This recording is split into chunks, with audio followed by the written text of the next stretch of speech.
এই ঈদে ঝটপটভাবে রুটি বানিয়ে নিন। একটা বাটিতে 2 কাপ পরিমাণে পানি নিয়েছি আর দিয়ে নিলাম 2 চামচ ইস্ট।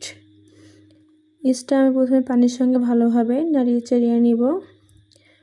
আর দিয়ে নেব ছোটো বাটি দিয়ে 1 বাটি পরিমাণে ময়দা। এটা আমি ভালোভাবে গুলিয়ে নিব। ব্যাটারটা আমি বেশি পাতলাও করব না এবং ভারীও করব না।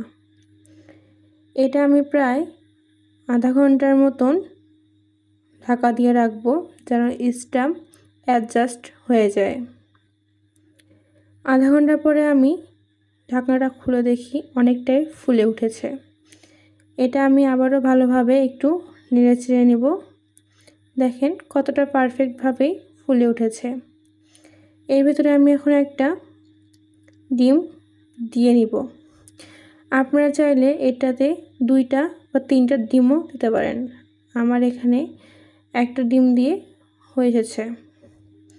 একটা ফ্রাই প্যানে আমি বেশ কিছুটা ব্যাটার দিয়ে ভালোভাবে ঘুরিয়ে নিব। রুটির আকৃতিতে গোল করে নিব। এটা কিন্তু বেলাবেলি ছাড়াই কিন্তু সুন্দরভাবে গোল রুটি হয়ে যাচ্ছে। দেখেন দেওয়ার সঙ্গে সঙ্গে কিন্তু এটা শুকিয়ে আসছে আর এটা কিন্তু ঢাকা দেওয়া লাগবে না।